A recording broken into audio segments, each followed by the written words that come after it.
பாத்திரம் நிரம்பி நிரம்பி வழிகின்றது,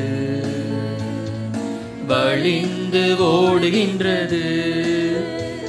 என் பாத்திரம் நிரம்பி நிரம்பி வழிகின்றது, வழிந்து ஓடுகின்றது. எனக்குள்ளே ஜீவ ஊற்று, அது வற்றாது ஒரு நாளும்.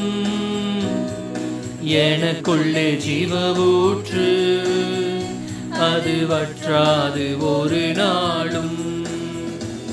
என் பாத்திரம் நிரம்பி நிரம்பி வழிகின்றது, வழிந்து ஓடுகின்றது.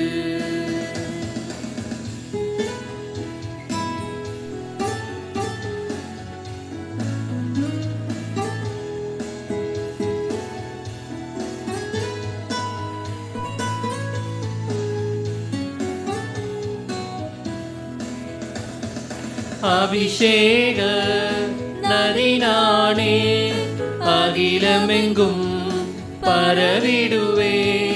அபிஷேக நதி நானே, அகிலமெங்கும் பரவிடுவே.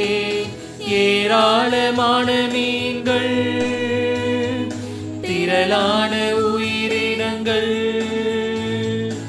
ஏராளமான மீன்கள், திரளான உயிரினங்கள், நதி பாயும் இடமெல்லாம், நான் போகும் இடமெல்லாம். எனக்குள்ளே ஜீவ ஊற்று, அது வற்றாது ஒரு நாளும். எனக்குள்ளே ஜீவ ஊற்று, அது வற்றாது ஒரு நாளும். என் பாத்திரம் நிரம்பி நிரம்பி வழிகின்றது,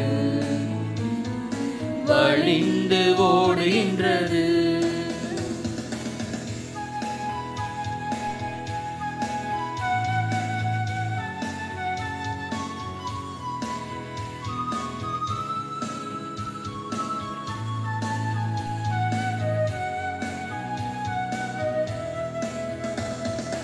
ஆனந்த தைலம் நானே, புலம்பலுக்கு எதிரானே. ஆனந்த தைலம் நானே, புலம்பலுக்கு எதிரானே. துதி உடை போர்த்திடுவே, சாம்பல் நீக்கிடுவே. துதி உடை போற்றிடுவே, சாம்பல் நீக்கிடுவே. அலங்காரமாக்கிடுவே, சபையை அலங்காரமாக்கிடுவே. எனக்குள்ளே ஜீவ ஊற்று, அது வற்றாது ஒரு நாளும். எனக்குள்ளே ஜீவ ஊற்று, அது வற்றாது ஒரு நாளும். என் பாத்திரம் நிரம்பி நிரம்பி வழிகின்றது, வழிந்து ஓடுகின்றது. என் பாத்திரம் நிரம்பி நிரம்பி வழிகின்றது, வழிந்து ஓடுகின்றது. எனக்குள்ளே ஜீவ ஊற்று, அது வற்றாது ஒரு நாளும். எனக்குள்ளே ஜீவ ஊற்று, அது வற்றாது ஒரு நாளும்.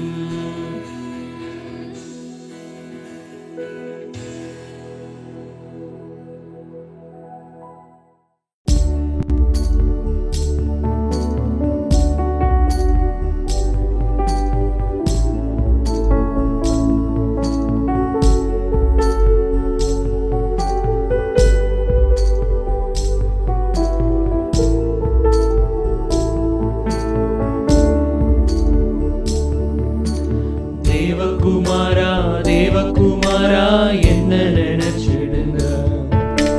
தேவகுமாரா தேவகுமாரா கொஞ்சம் நினைச்சிடுங்க. நீங்க ஆசீர்வாதம் தான். என்ன மறந்தா எங்கே போவேன் நான்? நீங்க நினைச்சா ஆசீர்வாதம் தான். என்ன மறந்தா எங்கே போவேன் நான்?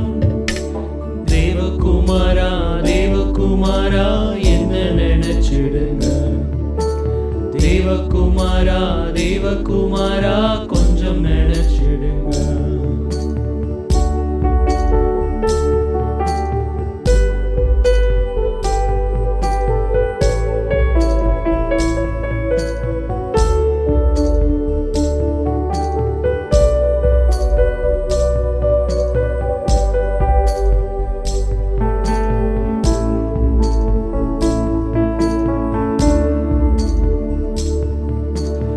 உடைந்த பாத்திரம் நான், அது உமக்கே தெரியும். தேவன் பயன்படுத்துகிறீர், இது யாருக்கு புரியும்? உடைந்த பாத்திரம் நான், அது உமக்கே தெரியும். தேவன் பயன்படுத்துகிறீர், இது யாருக்கு புரியும்? உதவாத எண்ணில் நிருரவாணி, நீங்க இல்லாம என் உலகம் பிடிக்காதே. உதவாத எண்ணில் நிருரவாணி, நீங்க இல்லாம என் உலகம் பிடிக்காதே. நீங்க இல்லாம என் உலகம் பிடிக்காதே. நீங்க இல்லாம என் உலகம் பிடிக்காதே. தேவகுமாரா தேவகுமாரா என்ன நினைச்சிடுங்க. தேவகுமாரா தேவகுமாரா கொஞ்சம் நினைச்சிடுங்க.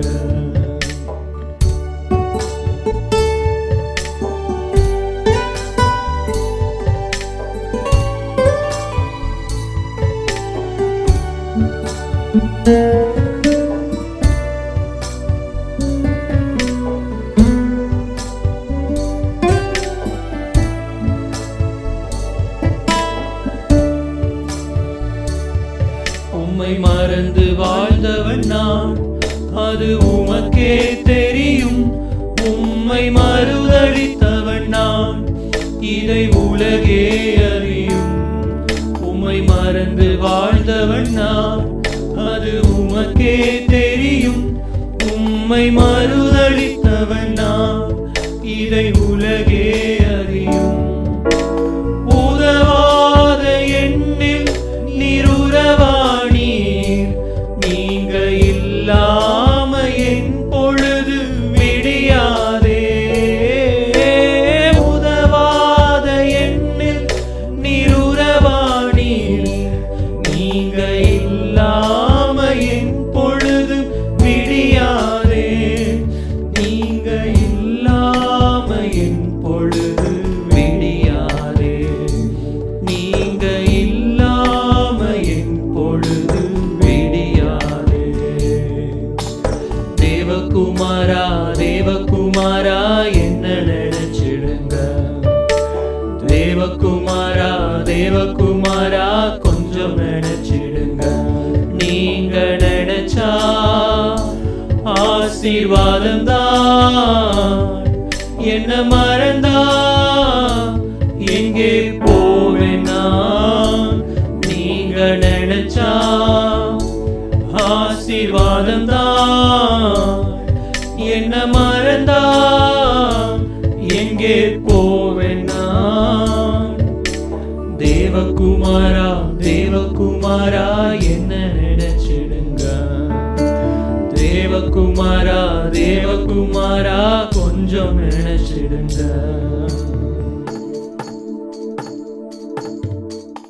இரட்சகர் இயேசு கிறிஸ்துவின் நாமத்தில் உங்கள் அனைவருக்கும் என்னுடைய அன்பின் வாழ்த்துக்கள். விசுவாசம் என் வாழ்க்கையிலே செயல்பட வேண்டும் என்பதுதான் யாக்கோபு எழுதின நிருபத்தின் பொதுவான சிந்தையாகவும் கருப்பொருளாகவும் உள்ளது என்பதை கடந்த தியானத்திலே நாம் கவனித்தோம். விரிவாகவும் அதை தெளிவாகவும் பின்னணிகளோடு நாம் புரிந்து கொண்டோம். தொடர்ந்து அந்த செய்தியின் தொடர்பை நான் உங்களுக்கு இந்த செய்தியிலே கொடுக்க விரும்பினேன். விசுவாசமும் சோதனைகளும் என்கிற தலைப்பிலே முதல் 4 வசனங்களை கடந்த தியானத்திலே நாம் கவனிக்கும்போது விசுவாச வாழ்க்கையிலே சோதனைகள் தவிர்க்க இயலாதவைகள் என்பதை நாம் கவனித்தோம். அதை நான் தவிர்த்துவிட்டு என்னுடைய விசுவாச வாழ்க்கையை நான் வாழ முடியாது. கட்டாயம் அதனூடாக கடந்து செல்லுகிற அனுபவங்கள் வாழ்க்கையிலே நமக்கு இருக்கத்தான் செய்யும். ஆனால் நாம் அதில் எவ்விதமாக என் விசுவாசத்தை கொண்டு வந்து அங்கே செயல்படுத்துவது, இதுதான் யாக்கோபு நமக்கு கற்றுத்தருகிற மேன்மையான பாடங்கள். அப்படியானால் அந்த ஒரு சிந்தனை எனக்குள்ளே இருக்குமானால் நான் கட்டாயம் என்னுடைய வாழ்க்கையில் சோதனைகளை குறித்து நான் இடறல் அடைய மாட்டேன். என்னுடைய விசுவாசத்தில் நான் ஆண்டவரோடு தொடர்பு கொள்வதற்கு நான் முன்வருவேன். இந்த தொடர்பில் நாம் சந்திக்க வேண்டிய 2வது காரியம் என்னவென்றால், சோதனைகள் என்னை உருவாக்குகிறது. யாக்கோபு இதைத்தான் சொல்லுகிறார். சோதனைகள் வெறுமனே வந்து என்னை உருக்குலைத்து விடுகிறது, என்னுடைய வாழ்க்கையை நாசமாக்கி விடுகிறது, எல்லா விதங்களிலும் நான் அதிலே பாதிக்கப்படுகிறேன் என்றெல்லாம் சொல்லுகிற மக்களைத்தான் நாம் பார்த்திருக்கிறோம். ஆனால் கிறிஸ்தவ வாழ்க்கையிலே வேதம் நமக்கு என்ன சொல்லுகிறது? இந்த விசுவாசம் நம்மை உருவாக்குகின்ற ஒன்றாக இருக்கிறது. 3வது வசனத்தை நீங்கள் கவனியுங்கள். 3வது வசனத்தை நாம் வாசிக்கலாம். உங்கள் விசுவாசத்தின் பரீட்சையானது பொறுமையை உண்டாக்கும் என்று அறிந்து அதை மிகுந்த சந்தோஷமாக எண்ணுங்கள். நீங்கள் இந்த வார்த்தையை கவனித்தீர்களா? உங்கள் விசுவாசத்தின் பரீட்சையானது பொறுமையை உண்டாக்கும் என்று அறிந்து அதை மிகுந்த சந்தோஷமாக எண்ணுங்கள் என்று அவர் சொல்லுகிறார். அவர் சொல்ல வருகிற காரியம் என்ன? இந்த சோதனைகள் என்னை எதற்கு உருவாக்குகிறது? நீங்கள் நல்லா கவனிங்க. உங்கள் விசுவாசத்தின் பரீட்சை, ஒரு பரீட்சை எப்படி ஒரு மாணவனை அவனுடைய அறிவிலே அவனை நிலைநிறுத்தி நிரூபித்து அவனை ஒரு நல்ல மாணவனாக உருவாக்குகிறதோ, அதே போல இந்த சோதனைகளும் என் விசுவாச வாழ்க்கைக்கு ஒரு பரீட்சையாக இருக்கிறது. அது என்ன செய்கிறது? 3வது வசனம் சொல்லுகிறது, அந்த பரீட்சையை உண்டாக்கி அதை நான் மிகுந்த சந்தோஷமாக நான் அதை எடுத்துக்கொள்ள வேண்டும் என்று அவர் சொல்லும்போது, எப்படி அதை எடுத்துக்கொள்ள முடியும்? இவ்விதமான விஷயங்களை நான் எப்படி எடுத்துக்கொள்ள முடியும்? பொறுமையை உண்டாக்குகிறது. 3வது வசனத்திலே அதை அவர் மிக தெளிவாய் சொல்லுகிறார். பொறுமையை உண்டாக்குகிறது. இங்கே வருகிற மூல பதத்தினுடைய வார்த்தை என்னவென்றால், பொறுமை என்கிற வார்த்தைக்கு எல்லாவற்றையும் ஏற்றுக்கொண்டு அமைதியாய் இருப்பது என்பது அதனுடைய அர்த்தம் அல்ல. நிலைமாறாத, தடுமாற்றமற்ற அல்லது நிலை உறுதி உடைய, ஒரே சீரான தன்மை உடைய என்கிற எல்லா அர்த்தங்களும் அங்கே இருக்கிறது. நிலைமாறாத அல்லது தடுமாற்றமற்ற, நிலை உறுதியுடைய, ஒரே சீரான தன்மையுடைய உறுதியை கொண்டது, அதனுடைய சகிப்புத்தன்மையை உருவாக்கக்கூடியது, இதெல்லாம் அந்த வார்த்தைக்குள் இருக்கிற அர்த்தங்கள். இவைகளையெல்லாம் என்னுடைய விசுவாசம் அடைவதற்கு இந்த சோதனைகள் எனக்கு உதவி செய்கிறது. நிலைமாறாத, தடுமாற்றம் இல்லாத ஒரு விசுவாசம், நிலை உறுதியுடைய, மாறாத நிலையான ஒரு நிலைத்தன்மை எனக்குள்ளே வருகிறது. ஒரே சீரான தன்மையும் உறுதியும் எனக்குள்ளே உருவாகிறது. இதெல்லாம் எது கொண்டு வருகிறது என்றால், இந்த சோதனைகள் தான் கொண்டு வருகிறது. விசுவாசம் அதனாலே அந்த நிலைக்கு என்ன செய்கிறது? உருவாகிறது. இறை மக்களே, பல நேரங்களிலே நம்முடைய வாழ்க்கையில் வருகிற சோதனைகளை குறித்து நாம் சோர்ந்து போகிறோம் அல்லவா? அது என்னை உருவாக்கும் ஒரு உபாத்தியாயனாய் அது இருக்கிறது என்பதை நாம் உணர்ந்து விட்டால் நாம் அதில் அதிகம் கலங்க மாட்டோம், சோர்ந்து போக மாட்டோம். அதைத்தான் இங்கே யாக்கோபு மிக தெளிவாய் சொல்லுகிறார். அது உங்களை பொறுமையை உண்டாக்கும், உங்களை ஒரு அடுத்த நிலைக்கு அது கொண்டு செல்லுகிறது. வேதத்தை நீங்கள் திரும்பி பாருங்கள். யாரெல்லாம் இப்படிப்பட்ட உபத்திரவங்களின் ஊடாக, சோதனைகளின் ஊடாக கடந்து சென்றார்களோ அவர்கள் வாழ்க்கையெல்லாம் உருவாக்கப்பட்டிருக்கிறது. அதில் நிலைத்து நின்றவர்கள் எல்லாம் நிமிர்ந்துதான் நின்றிருக்கிறார்களே தவிர உருக்குலைந்து போனதில்லை. ஆண்டவர் சொன்ன ஒரு உதாரணத்தை அல்லது ஓமையை உங்களுடைய கவனத்திற்கு நான் கொண்டு வருகிறேன். மத்தேயு எழுதின நற்செய்தி நூல் 7ஆம் அதிகாரத்தில் 21வது வசனத்திலிருந்து கடைசி வரைக்கும் உள்ள வேத பகுதிகள் நமக்கு நன்றாக தெரியும் அல்லவா? ஆண்டவர் இதை நாம் இந்த பகுதியை மலை பிரசங்கம் என்று நாம் அழைக்கிறோம். இந்த மலை பிரசங்கத்தின் முடிவில் ஆண்டவர் என்ன ஓமையை சொல்லி அதை முடித்தார் என்பதை நாம் அறிந்திருக்கிறோம். 2 மனிதர்கள் வீடு கட்டினார்கள். ஒருவன் கற்பாறையான இடத்திலே கட்டினான், அஸ்திபாரத்தை போட்டான். ஒருவன் மணல் பாங்கான இடத்திலே தன் அஸ்திபாரத்தை போட்டு தன் வீட்டை கட்டினான். ஆனால் 2க்குமே தவிர்க்க முடியாத விஷயம் என்ன? அதற்கு வந்த சோதனைகள் தான். ஆண்டவர் என்ன சொன்னார்? பெரும் காற்று அடித்தது, அந்த வீட்டின் மேல் அலைகள் மோதி அடித்தது, பெருமழை பெய்தது. இவைகளெல்லாம் ஒரு சோதனைகளாக அந்த வீட்டினுடைய ஸ்திரத்தன்மையை சோதிக்கக்கூடிய ஒன்றாகத்தான் இருந்தது. எப்படி அது முடிகிறது? ஒரு வீடு நிலைத்து நின்றது, ஒரு வீடு அழிந்து போனது. மணலின் மேல் கட்டப்பட்ட வீடு அழிந்து போனது, கற்பாறையின் மேல் அஸ்திபாரம் இடப்பட்ட வீடு நிலைத்து நின்றது. அப்படியானால் அது ஒரு உறுதியான ஒரு வீட்டாக அதை உருவாக்கினது என்ன? கற்பாறையான இடத்தில் அது கட்டப்பட்டது மாத்திரமல்ல, அந்த நிலைத்தன்மையை அதற்கு கொடுத்தது. அப்பொழுது வந்த ஒரு பெரிய சோதனை. சோர்ந்து போகாதீர்கள். விசுவாச வாழ்க்கையில் எந்த விதங்களிலும் நீங்கள் சோதனைகளை வாழ்க்கையில் சந்திக்கலாம், உபத்திரவங்களை சந்திக்கலாம், போராட்டங்களை சந்திக்கலாம், இழப்புகளை சந்திக்கலாம். ஆனால் அவைகளெல்லாம் நம்மை உருவாக்குகின்றது என்பதை நீங்கள் மறந்துவிடக்கூடாது. யாக்கோபு நமக்கு சொல்லித் தருகிற 2வது பாடம் என்ன? 1, சோதனைகள் என்னுடைய கிறிஸ்தவ வாழ்விலே அது ஒரு வழிமுறையாய் இருக்கிறது, அது தவிர்க்கப்பட முடியாதது. 2வதாக நாம் என்ன பார்க்கிறோம்? சோதனைகள் என்பது என்னை உருவாக்குகிறது. 3வதாக நீங்கள் கற்றுக்கொள்ளுகிற ஒரு பாடம் என்னவென்றால், சோதனைகள் நம்மை நித்திய பலனுக்கு வழி நடத்துகிறது.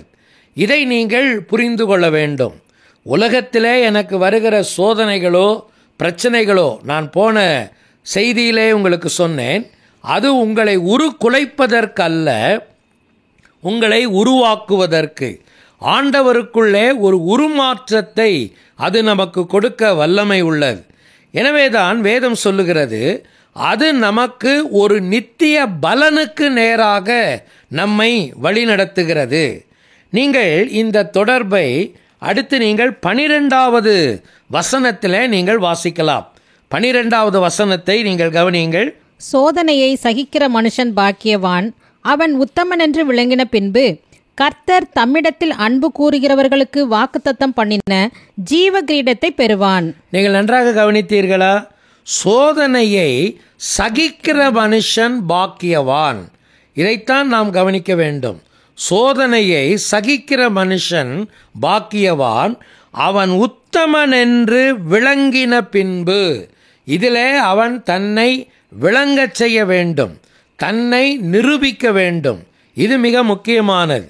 எனவே இப்படி விளங்கச் செய்தால் கர்த்தர் தம்மிடத்தில் அன்பு கூறுகிறவர்களுக்கு வாக்குத்தத்தம் பண்ணின இந்த ஆசீர்வாதத்தை பெறுவான், அந்த ஆசீர்வாதத்தை பெறுவான் என்று உலக பிரகாரமான ஆசீர்வாதத்தை அங்கே சொல்லவில்லை.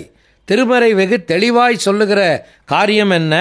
வாக்குத்தத்தம் பண்ணின கர்த்தருடைய ஜீவ கிரீடத்தை அவன் பெற்றுக்கொள்வான். என்ன மேன்மையான வார்த்தை அல்லவா! ஜீவ கிரீடம் என்பது எனக்கு எங்கே கிடைக்கப் போகிற ஒன்று? உலகத்திலே அல்ல, அது பரலோகத்தில்தான். இந்த உலக வாழ்க்கையின் ஓட்டத்தை நான் முடித்து ஒரு நாள் நான் என்னுடைய நித்திய பலனை பெறும்போதுதான் எனக்கு இந்த ஜீவ கிரீடம் கொடுக்கப்படுகிறது. இதைத்தான் இங்கே யாக்கோபு வெகு தெளிவாக சொல்லுகிறார். அதனால் தான் நான் சொன்னேன், சோதனையை சகிக்கும்போது, அதை ஏற்றுக்கொள்ளும்போது என்ன நடக்கிறது? அது என்னை ஒரு நித்திய பலனுக்கு என்னை வழி நடத்துகிறது. அப்படியானால் உங்களுக்குள்ளே ஒரு கேள்வி வரலாம், நாம் இதற்கு ஏதாகிலும் ஒரு சில வழிமுறைகளை கையாண்டு இந்த சோதனைகளை நாம் இல்லாமல் செய்துவிட முடியுமா? அதைத்தான் நான் ஏற்கனவே சொன்னேன், அதற்கு வழிமுறையே கிடையாது. சோதனைகளை நாம் கடந்து போவதுதான் நமக்கு இருக்கிற வழிமுறை. இரண்டாவது, சோதனைகள் நம்மை உருவாக்குகிறது என்று சொல்லும்போது அது நாம் தவிர்க்க முடியாது. மூன்றாவது, அதிலே நமக்கு ஒரு நித்தியமான பலன் இருக்க வேண்டுமென்றால் நாம் செய்ய வேண்டிய காரியத்தை நாம் செய்ய வேண்டும். அங்கே அவர் சொல்லும்போது 3 விஷயங்களை அவர் சொல்லுகிறார். ஒன்று, அதை நான் சகித்து கொள்ள வேண்டும். இரண்டாவது, என்னை நான் விளங்க பண்ண வேண்டும். விளங்க பண்ணுதல் என்றால் என்னை நிரூபித்தல். நிரூபிக்க வேண்டும் என்றால் நான் அவரிடத்தில் அன்புள்ளவனாக இருக்க வேண்டும். அப்படியானால் இதை இப்படி வைத்து கொள்ளலாம் அல்லவா? நான் அவரிடத்தில் அன்பு செலுத்தினால்தான் நான் என்னை விளங்க பண்ணுவதற்கு முன் வருவேன். நான் என்னை விளங்க பண்ணினால்தான் எனக்கு கிடைக்க வேண்டிய ஜீவ கிரீடத்தை நான் பெறுவதற்கு அதை நான் சகித்து கொள்வேன். எனவே அன்பு கூறுதலும் அதன் பிறகு என்னுடைய வாழ்க்கையிலே சகித்து கொள்ளுதலும் விளங்க பண்ணுதலும் ஒன்றோடு ஒன்று தொடர்புடையது. இதை நீங்கள் எப்படி வேண்டுமானாலும் வைத்து கொள்ளலாம். ஆண்டவரிடத்தில் நாம் சொல்லுவோம், ஆண்டவரே, என்னுடைய விசுவாச வாழ்க்கையில் ஒருவேளை நான் வரக்கூடிய நாட்களிலே அநேக விதமான சோதனைகளை நான் சந்திக்கலாம். ஆனால் என்ன சோதனைகள் வந்தாலும் சோதனைகளின் நடுவிலே இந்த 3 உண்மைகளை நான் காத்துக்கொள்ள எனக்கு உதவி செய்யும். ஒன்று, சோதனைகள் என்பது என் கிறிஸ்தவ வாழ்வின் வழிமுறையாக அது இருக்கிறது. இரண்டாவது, சோதனைகள் என்பது என்னை உருவாக்கும் தன்மை கொண்டது. மூன்றாவது, சோதனையானது என்னை ஒரு நித்திய பலனுக்கு நேராக வழிநடத்துகிறது. எனவே அதை நான் சந்தோஷமாக நான் ஏற்கனவே படித்தோம் 3வது வசனத்தில், அதை நீங்கள் சந்தோஷமாக எண்ணுங்கள். எப்படி ஒரு எதிர்மறையான காரியத்தை சந்தோஷமாக எண்ண முடியும்? அதை ஒரு கிறிஸ்தவன் தான் செய்ய முடியும். ஒரு கிறிஸ்தவன் தான் அதை தன் வாழ்க்கையில் சந்தோஷமாக எண்ண முடியும். ஆண்டவரிடத்தில் நாம் இந்த தியானத்தின் மூலமாய் நம்முடைய வாழ்க்கையை நாம் பூரணமாக ஒப்பு கொடுப்போம்.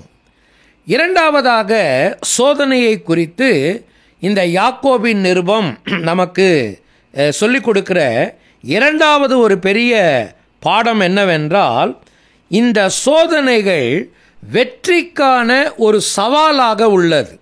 என்னுடைய ஆவிக்குரிய வாழ்க்கையில் சோதனைகள் என்பது என்னுடைய வெற்றி வாழ்வுக்கான ஒரு சவாலாக உள்ளது. இதை நீங்கள் புரிந்து கொள்ள வேண்டுமென்றால் கீழே இருக்கிற வசனங்களை நீங்கள் கவனிக்க வேண்டும்.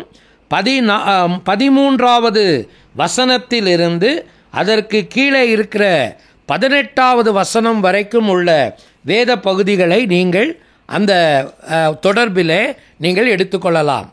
இங்கேயும் சோதனைகள் என்கிற வார்த்தை வருகிறது. 13வது வசனத்தை பாருங்கள்.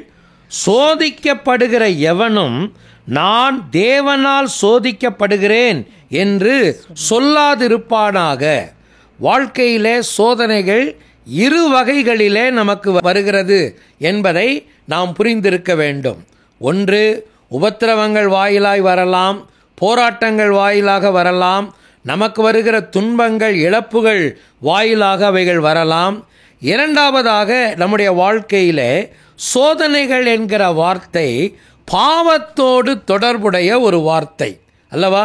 நாம் பல நேரங்களிலே இந்த வார்த்தையை அதோடையும் நாம் தொடர்பு படுத்தி கொள்ள வேண்டும். சோதிக்கப்படுகிறேன். சோதிக்கப்படுதல் என்றால் அர்த்தம் என்ன? நான் இழுக்கப்படுகிறேன், ஈர்க்கப்படுகிறேன். பாவத்தினால் ஒரு ஈர்ப்பு எனக்கு வரும்போது, ஒரு கவர்ச்சி எனக்கு வரும்போது, என்னுடைய வாழ்க்கையிலே அதை நிறைவேற்ற வேண்டும், அதை செய்ய வேண்டும் என்கிற ஒரு தூண்டுதல் எனக்கு வருகிறது என்றால் நான் சோதிக்கப்படுகிறேன் என்று அர்த்தம்.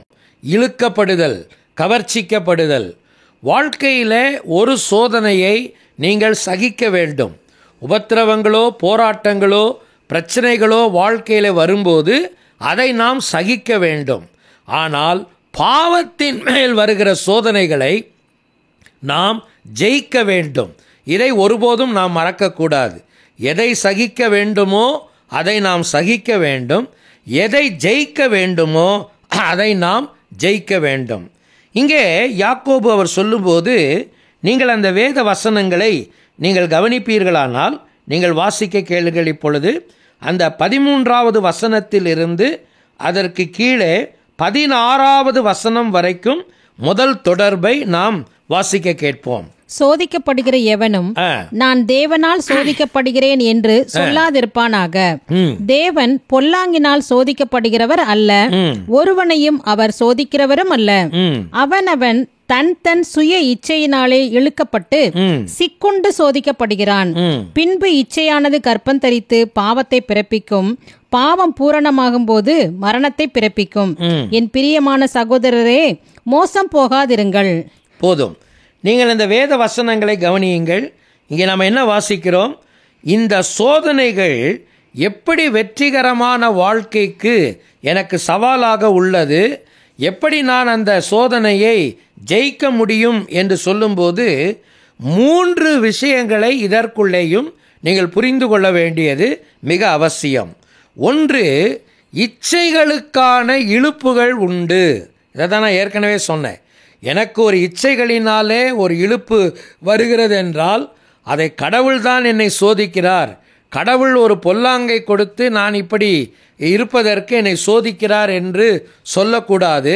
அவர் உண்மை உள்ளவர், அவர் பரிசுத்தர், அவர் ஒருபோதும் பொல்லாத காரியங்களை வைத்து நம்மை சோதிக்கிறவர் அல்ல. இச்சைகளின் இழுப்பு அங்கே இருக்கிறது. 14வது வசனத்திலே நீங்கள் இப்பொழுது வாசிக்க கேட்டீர்கள். அவனவன் தன் தன் சுய இச்சையினால் இழுக்கப்பட்டு சிக்குண்டு சோதிக்கப்படுகிறான். நீங்கள் நல்லா கவனிக்கணும். இழுக்கப்பட்டு, சிக்குண்டு என்கிற வார்த்தைகளை நீங்கள் கவனிக்க வேண்டும். எனவே இச்சைகளின் இழுப்பு நமக்கு உலகத்திலே இருக்கும். யாராவது சொல்லிவிட முடியுமா? இந்த உலகத்தில் ஒருபோதும் நான் இச்சைகளின் இழுப்புக்கு நான் ஆளானதே கிடையாது, ஒருபோதும் எனக்கு அவ்விதமான இழுப்புகள் வந்ததே கிடையாது, நான் எப்பொழுதும் சோதிக்கப்பட்டதே கிடையாது என்று எந்த மனிதனாவது சொல்ல முடியுமா? முடியாது. உலகத்தில் நமக்கு இப்படிப்பட்ட சோதனைகளுக்கான சவால்கள் நமக்கு இருக்கத்தான் செய்யும். மாம்சத்தில் நாம் இருக்கிற காலங்கள் வரைக்கும் இதை நாம் ஒருபோதும் தவிர்க்கவே முடியாது. எனவே இச்சைகளுக்கான ஒரு இழுப்புகள் நமக்கு உண்டு. இரண்டாவது அவர் என்ன சொல்லுகிறார்? இந்த பாவத்திற்கான சோதனைகள் பாவத்தின் வடிவிலே எனக்கு வரும்போது இந்த இச்சைகளுக்கான ஒரு கற்ப காலங்கள் உண்டு என்பதை யாக்கோபு மிக தெளிவாக சொல்கிறார். 15வது வசனத்தில் நம்ம படிக்க கேட்டோம் இல்லைங்களா? பின்பு இச்சையானது கற்பம் தரித்து. முதலாவது நாம் வாசிக்கிறோம் இழுப்புண்டு. ரெண்டாவது என்ன வார்த்தை வாசித்தோம்? சிக்குண்டு. மூன்றாவது என்ன வார்த்தை வாசிக்கிறோம்? கற்பம் தரித்து. எப்படி ஒரு குழந்தை பிறப்பதற்கு ஒரு கற்ப காலம் என்ற ஒரு காலம் இருக்கிறது அல்லவா? அதை போலதான் விதைகள் உன்னுடைய உள்ளத்தில் ஊன்றப்பட்டு விடுமானால், பாவத்திற்கான வித்தை நீ உள்ளே ஊன்றி விடுவாயானால் கட்டாயம் அந்த கற்ப காலங்களிலே அது உருவாகி கொண்டே தான் இருக்கும். அப்பொழுதே நீ அதன் மேல் கவனமாயிருந்து அதை நீ அழிக்க தவறவிட்டால் என்ன நடக்கும்? ஒரு குழந்தை தன்னுடைய கற்ப காலத்தை தன்னுடைய தாயின் வயிற்றிலே முடித்த பிறகு என்ன நடக்கும்? அங்கே ஒரு குழந்தை தான் பிறக்கும். இங்கே நம்ம என்ன வாசிக்கிறோம் பாருங்க. பின்பு இச்சையானது கற்பம் தரித்து பாவத்தை பிறப்பிக்கும். கண்டிப்பாக இந்த கற்பத்திற்கு ஒரு பலன் உண்டு. அந்த பலன் என்னவென்றால் பாவத்தை பிறப்பிக்கும். பாவம் எனக்கு என்னத்தை கொண்டு வரும்? மரணத்தை கொண்டு வரும், இல்லையா? வேதம் அதனால் தான் சொல்லுகிறது. நம்ம எல்லாருக்கும் தெரிந்த ஒரு வேத வாக்கியம் உண்டல்லவா? பாவத்தின் சம்பளம் மரணம். பாவத்திற்கு என்றைக்கும் ஒரு சம்பளம் இருக்கிறது. பாவத்திற்கு சம்பளம் எப்படி ஒரு மனிதன் பெறுவான் என்றால், யாருக்கு சம்பளம் கிடைக்கும்? உழைக்கிறவனுக்கு தானே சம்பளம் கிடைக்கும். பாவத்திற்காக உழைக்கிறவன் பாவத்திற்கான சம்பளத்தை பெற்றுக்கொள்வான். பாவத்தை தனக்குள்ளே ஊன்றி அதற்கு தண்ணீர் பாய்ச்சுகிறவன் ஒரு நாள் அந்த குழந்தையை பெற்றெடுத்து அவன் மரணத்துக்கு நேராக வழிநடத்தப்படுகிறான். எனவே இச்சைகளின் இழுப்புகள் அங்கே நமக்கு இருக்கிறது. இச்சைகளுக்கான ஒரு கற்ப காலங்கள் இருக்கிறது. இச்சைகளுக்கான ஒரு பலன் இருக்கிறது. அதைத்தான் நாம் சொன்னோம், மரணத்தை விளைவிக்கிறது. கடவுளுடைய மக்கள் நாம் மிக அதிக கவனமாக இருக்க வேண்டும். நான் கிறிஸ்தவன், நான் இத்தனை ஆண்டு நான் கிறிஸ்தவ வாழ்க்கையில் இருந்திருக்கிறேன், எனக்கு இவ்வளவு அனுபவங்களெல்லாம் இருக்கிறது, எனவே என்னை ஒன்றும் எந்த சோதனையும் என்னை ஒன்றும் செய்யாது என்று நீங்கள் சொல்லவே முடியாது. இது எல்லாருக்கும் நடக்கிற விஷயம்தான். இச்சைகளிலே இழுப்புகள் உண்டு, இச்சைகளுக்கான ஒரு கற்ப காலங்கள் உண்டு, இச்சைகளுக்கான ஒரு பலன் உண்டு. மேலே ஒரு பலனை பற்றி படித்தோம். நீ சகிக்க வேண்டிய சோதனையை நீ சகித்தால் உனக்கு ஜீவ கிரீடம் உண்டு என்று நாம் பார்த்தோம். அது ஒரு பலன்தான். ஆனால் இந்த சோதனையை நீ சகிக்கக்கூடாது, நீ ஜெயிக்க வேண்டும். பாவத்திற்கான சோதனையின் மேல் நீ ஜெயம் எடுப்பாயானால் உனக்கு ஒரு பலன் உண்டு, அதற்கு ஜீவ கிரீடம். ஆனால் நீ தோற்று போவாயானால் உனக்கு ஒரு பலன் உண்டு, மரணம். இரண்டாம் மரணத்திலே நீ சேதமாவாய். கடவுளுடைய ராஜ்யத்திலிருந்து நீ விலகி நிற்பாய். பரலோக வாழ்க்கையின் எல்லா விதமான ஆசீர்வாதங்களிலிருந்து நீ விலகி நிற்பாய். எனவேதான் யாக்கோபு அந்த தொடர்பை முடிக்கும்போது அவர் சொல்லுகிறார், என் சகோதரரே, நீங்கள் மோசம் போகாதிருங்கள். மோசம் போகாதிருங்கள் என்கிற வார்த்தைக்கு அர்த்தம் என்ன? நீங்கள் இதிலே வஞ்சிக்கப்பட்டு விடக்கூடாது, ஏமாந்து போய் விடக்கூடாது, கவனமாக இருக்க வேண்டும். மத்தேயு எழுதின நற்செய்தி நூல், லூக்கா எழுதின நற்செய்தி நூல், இந்த 2 நற்செய்தி நூல்களிலும் 4ஆம் அதிகாரங்களை நீங்கள் படித்து பாருங்கள். இயேசுவானவர் வனாந்திரத்திலே சோதிக்கப்பட்டார் என்கிற வார்த்தை தான் அங்கே வருகிறது. யார் சோதித்தார்? பிசாசானவன் சோதித்தான். அந்த சோதனையை கடவுள் ஆண்டவருடைய வாழ்க்கையிலே அனுமதித்தார். அவன் என்ன சோதனையை கொண்டு வந்தான்? பாவத்திற்கான சோதனையைத்தான் அவன் கொண்டு வந்தான். ஒருவேளை அவன் கல்லுகளை அப்பங்களாக மாற்ற சொன்ன காரியமோ, அல்லது மலையிலிருந்து கீழே குதிக்க சொன்ன காரியமோ, அல்லது ஒருவேளை அவனை தாழ விழுந்து பணிந்து கொள்ள அவன் அழைத்ததோ, எல்லாமே பாவத்திற்கான ஒரு தூண்டுதலையும் ஒரு இழுப்பையும் கொடுத்த விஷயம்தான். ஆனால் நாம் என்ன வாசிக்கிறோம்? எல்லா சோதனைகளிலும் ஆண்டவர் ஜெயம் எடுத்தார். ஜெயித்தவர் எனக்கு முன்பாக இருக்கிறார். சாத்தான் மேலும் பாவத்தின் மேலும் மரணத்தின் மேலும் ஜெயம் எடுத்த ஒரு ஆண்டவர் என்னுடைய வாழ்க்கையில் இருப்பதினாலே நான் இப்படிப்பட்ட நேரங்களில் சோர்ந்து போக வேண்டிய அவசியம் இல்லை. விசுவாச மக்களே, உங்கள் ஆவிக்குரிய வாழ்க்கையை ஆராய்ந்து பாருங்கள். புத்தாண்டுகள் தொடங்கிவிட்டாலே நமக்கு இந்த வாக்குத்தத்த மோகங்கள் பிடித்து கொள்ளும், இல்லையா? அந்த புத்தாண்டு தொடங்கினால் எல்லா வாக்குத்தத்தங்கள், எங்கெல்லாம் வாக்குத்தத்த கூட்டங்கள், என்னெல்லாம் புதிய வாக்குத்தத்தங்கள், எப்படியெல்லாம் நான் அதை அனுபவிப்பது, இப்படித்தான் நம்முடைய சிந்தனைகள் போய்கொண்டிருக்கும். ஆனால் ஒருபோதும் என்னுடைய வாழ்க்கையை வெற்றி பாதையிலே நான் வழிநடத்துவதற்கு பாவத்தோடு உள்ள போராட்டத்தில் என்னுடைய ஜெயமுள்ள வாழ்க்கை எந்த அளவிலே கவனமாக கையாளப்படுகிறது, எந்த அளவுக்கு என் வாழ்க்கையை நான் நேர்மையாக உண்மையாக வைத்திருக்கிறேன், கடந்த ஆண்டுக்கும் இந்த ஆண்டுக்கும் என் வாழ்க்கையிலே என்ன மாற்றத்திற்கு நான் தீர்மானித்திருக்கிறேன், இதையெல்லாம் நம்ம யோசிக்கிறதே கிடையாது. எல்லா நேரங்களிலும் எனக்கு முன்னால் இருக்கிறது பொருளாதார ஆசீர்வாதம்தான். இந்த வருடம் பிறந்து விட்டது, இனி இந்த ஆசீர்வாதம் எல்லாம் எனக்கு வேண்டும், அதுதான். மற்றபடி ஒருபோதும் நாம் ஆவிக்குரிய காரியங்களை மனதில் கொள்வதே கிடையாது. ஆண்டவரிடத்தில் நாம் கெஞ்ச வேண்டிய காரியம் இதுதான். ஆண்டவரே, என்னுடைய வாழ்க்கையில் நான் சகிக்க வேண்டிய சோதனைகளை சகிக்க வேண்டும், ஜெயிக்க வேண்டிய சோதனைகளை ஜெயிக்க வேண்டும். சகிக்க வேண்டியதில் எனக்கு கிடைக்கிற பலன் உண்டு, ஜெயிக்கிறதிலும் எனக்கு கிடைக்கிற பலன் உண்டு. இரண்டுக்கும் பொதுவான ஒரு விஷயம் என்ன தெரியுமா? இரண்டிலுமே நீங்கள் தோற்று போனால் உங்களுக்கு பலன் கிடைக்காது. இரண்டிலுமே நீங்கள் தோற்று போனால் பாதிப்புக்குள்ளாவீர்கள், பாவத்தின் பாதிப்புகள் உங்களுக்கு வரும். இரண்டிலேயுமே நீங்கள் ஜெயம் எடுப்பதற்கு 100% வெற்றி வாழ்க்கையை உங்களுக்கு கொடுப்பதற்கு இரட்சகர் இயேசு காத்திருக்கிறார். அதற்காகத்தான் பரிசுத்த ஆவியானவர் நம்முடைய உள்ளங்களிலே ஊற்றப்பட்டிருக்கிறார். வேத வாக்கியங்கள் நம்முடைய கரத்தில் இருக்கிறது. இதற்கான ஒரு பெரிய தேவை அன்றைக்கிருந்த கிறிஸ்தவ சமுதாயம், யூத கிறிஸ்தவ சமுதாயத்தில் இருந்ததினால்தான் யாக்கோபு இதை குறித்து பேசுகிறதை நீங்கள் கவனிக்கலாம். ஆண்டவரிடத்தில் சொல்லுவோம், ஆண்டவரே, விசுவாசமும் சோதனைகளும், இதில் நான் கற்றுக்கொண்ட பாடங்களை வாழ்க்கையிலே கவனமாய் கையாளுவதற்கு எனக்கு உதவி செய்யும் என்று நாம் ஆண்டவரிடத்தில் மன்றாடுவோம். அடுத்த காரியத்திற்கு வருவோம்.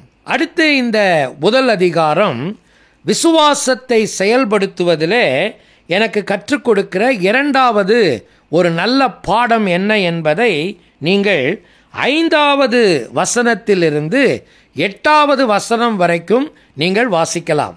நான் சொல்லுவதை நீங்கள் கவனியுங்கள். ஒருவேளை நாம் ஒரே சீராக வசனங்களை நேராக படிக்காமல் ஒரு பகுதியை மேலும் இன்னொரு பகுதியை சற்று கீழும் படித்துவிட்டு மறுபடியும் நாம் மேலே போகலாம். நீங்கள் குழப்பமடையக்கூடாது. தலைப்புகள் சார்ந்து நாம் கீழே வந்தோம். இப்பொழுது நாம் மறுபடியும் நம்முடைய வரிசைக்கு போவோம். 5வது வசனத்திலிருந்து 8வது வசனம் வரைக்கும் உள்ள வேத பகுதியை நீங்கள் இப்பொழுது வேத பகுதி வாசிக்க கேட்கப்படும் போது நீங்களும் வேதத்தை திறந்து வைத்து அதை வாசிக்கலாம். உங்களில் ஒருவன் ஞானத்தில் குறைவுள்ளவனாயிருந்தால் யாவருக்கும் சம்பூரணமாய் கொடுக்கிறவரும் ஒருவரையும் கடிந்து கொள்ளாதவருமாகிய தேவனிடத்தில் கேட்க கடவன், அப்பொழுது அவனுக்கு கொடுக்கப்படும். ஆனாலும் அவன் எவ்வளவாகிலும் சந்தேகப்படாமல் விசுவாசத்தோடே கேட்க கடவன். சந்தேகப்படுகிறவன் காற்றினால் அடிபட்டு அலைகிற கடலின் அலைக்கு ஒப்பாயிருக்கிறான். அப்படிப்பட்ட மனுஷன் தான் கர்த்தரிடத்தில் எதையாகிலும் பெறலாம் என்று நினையாதிருப்பானாக. இருமனம் உள்ளவன் தன் வழிகளில் எல்லாம் நிலையற்றவனாயிருக்கிறான். உலகத்திலே என்னுடைய வெற்றிகரமான விசுவாச வாழ்க்கையை நான் செயல்படுத்துவதிலே எனக்கு முதலில் இருக்கிற சவால் என்னவென்று நாம் பார்த்தோம், சோதனைகள். இப்பொழுது அவசியமான ஒன்றை யாக்கோபு 2வது ஒரு தலைப்பாக அவர் பேசுகிறார், விசுவாசமும் ஞானமும். முதல்ல என்ன பார்த்தோம்? விசுவாசமும் சோதனைகளும் என்று பார்த்தோம். அதற்குரிய பாடங்களை நாம் படித்திருக்கிறோம். இப்போ நம்ம படிக்கிற காரியம் என்ன? விசுவாசமும் ஞானமும். இங்கே ரொம்ப தெளிவாக சொல்கிறாரு, நல்லா கவனிங்க. உங்களில் ஒருவன் ஞானத்தில் குறைவுள்ளவனாய் இருந்தால் யாவருக்கும் சம்பூரணமாய் கொடுக்கிறவரும் ஒருவரையும் கடிந்து கொள்ளாதவருமாகிய தேவனிடத்தில் கேட்க கடவன். ஞானத்தில் குறைவுள்ளவனாய் இருந்தால், ஒரு போதகர் என்கிற முறையில் பல நேரங்களில் நானும் இந்த வசனத்தை நினைவு கூறுகிற நேரங்கள் உண்டு. என்னை போன்ற பல ஊழியர்களும் ஜெபிக்கிற ஒரு காரியம் இது எதற்காக என்றால், தேர்வுகள் வரும்போது, மாணவர்கள் தேர்வுகள் எழுத வரும்போது அல்லது உலக பிரகாரமான அவர்களுடைய கல்வியின் தேவைக்காக வரும்போது இந்த வசனத்தை சொல்லி ஜெபிக்கிறதை நாம் பார்க்கிறோம். ஞானம் என்றால் நாம் என்ன நினைக்கிறோம் என்றால், உலகத்திலே ஒரு காரியத்தை செய்வதற்கு, ஒரு படிப்பை படிப்பதற்கு எனக்கு ஞானம் வேண்டும். ஆண்டவர் அதற்கு ஞானத்தை கொடுக்கிறாரா? கட்டாயம் கொடுக்கிறார். உலக பிரகாரமாக நான் படிக்கிற படிப்பில் ஆண்டவர் எனக்கு ஞானத்தை கொடுக்கிறார், புத்தியை கொடுக்கிறார், அறிவை கொடுக்கிறார். இதை நீங்கள் வேதத்திலே வாசிக்கலாம். தானியேலின் புஸ்தகம் 1 அதிகாரத்தில் யூத வாலிபர்கள் யூதா நாட்டிலிருந்து பாபிலோனுக்கு சிறைகளாக கொண்டு போகப்பட்டார்கள். நமக்கு தெரியும், நேபுகாத் நேச்சாருடைய படையெடுப்பில் முதல் சிறையிருப்பிலே கொண்டு போகப்பட்ட நிறைய பேரில் நமக்கு 4 பேருடைய பெயர்கள் வேதத்திலே சொல்லப்பட்டிருக்கிறது. நீங்கள் தானியேலின் புஸ்தகம் 1 அதிகாரத்தில் அவர்களை குறித்து வாசிக்கலாம், உங்களுக்கு அது தெரியும். தானியேல், அதன் பிறகு 3 அடுத்த வாலிபர்கள் ஷாத்ராக், மேஷாக், ஆபேத்நேகோ. நமக்கு தானியேல் என்பது யூத பெயர். அடுத்து 3 நாம் சொன்னதும் அது பாபிலோனிய பெயர். அவர்களுடைய யூத பெயர்களும் அந்த அதிகாரத்தில் இருக்கிறது. அனனியா, மிஷாவேல், அசரியா என்கிற பெயர் அங்கே இருக்கிறது. அவர்களுக்குத்தான் இந்த பாபிலோனிய பெயர்கள் சூட்டப்பட்டது. தானியேலுக்கும் பெல்தேஷாத்சார் என்கிற ஒரு பெயர் அவனுக்கு, அந்த நாட்டினுடைய பெயர், தெய்வத்தினுடைய பெயர் அவனுக்கு அங்கே சூட்டப்பட்டது. இவர்களை பற்றி நாம் என்ன வாசிக்கிறோம்? இவர்கள் சிறையிருப்பிலே கொண்டு போகப்பட்ட போது இவர்கள் ராஜாவின் அரண்மனைக்கு அவர்கள் தேர்ந்தெடுக்கப்பட்டார்கள். அங்கே அரசாங்கத்திலே பணிபுரிவதற்காக இவர்களுக்கு 3 ஆண்டுகள் சிறப்பு பயிற்சிகள் கொடுக்கப்பட்டது. நீங்கள் 1 அதிகாரத்தை படித்து பாருங்கள், உங்களுக்கு அந்த விவரம் தெரியும். நல்ல பயிற்சி கொடுக்க வேண்டும். அங்கே நீங்கள் எதை வாசிக்கிறோம் தெரியுங்களா?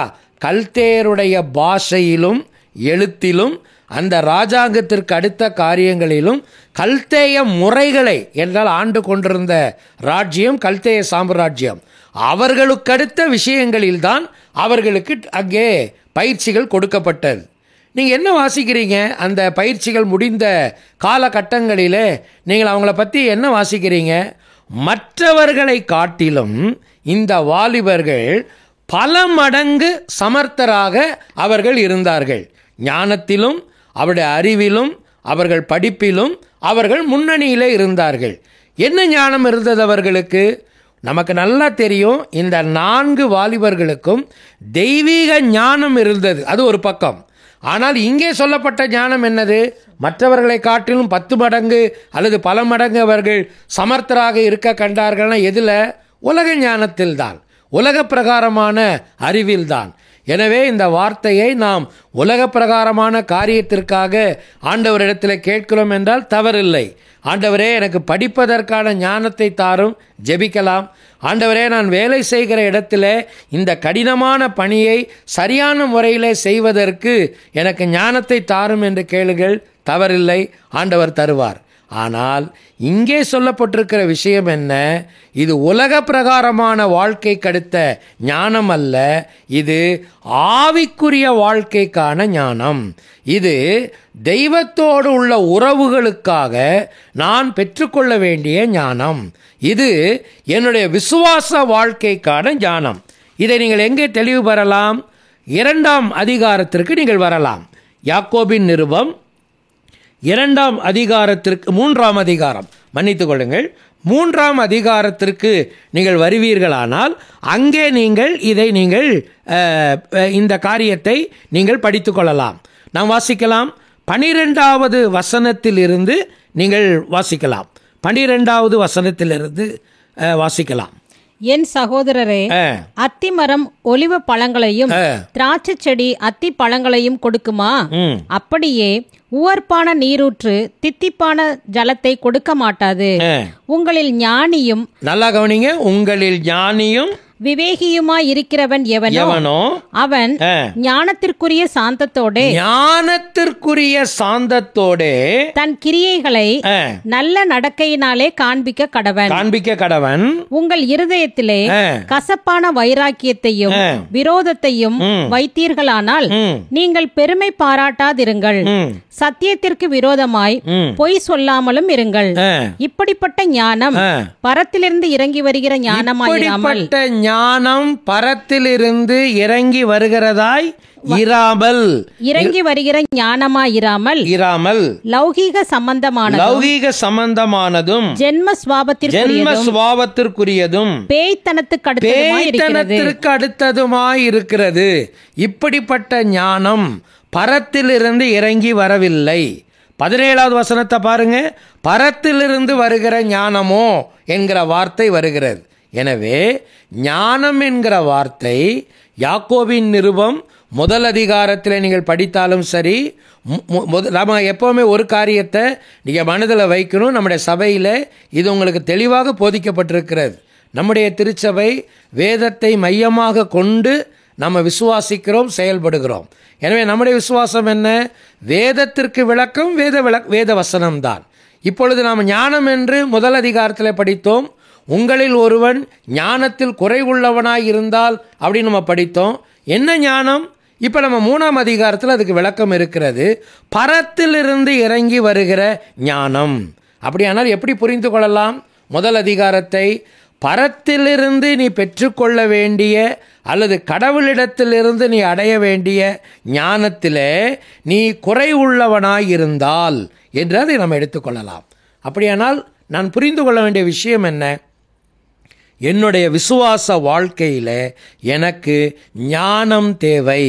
எப்படி நடக்க வேண்டும், எப்படி வாழ வேண்டும், என்னுடைய விசுவாச வாழ்க்கையை எப்படி செயல்படுத்த வேண்டும் என்பதிலே எனக்கு ஞானம் வேண்டும் என்பதை மிக மிக தெளிவாக சொல்லுகிறார்.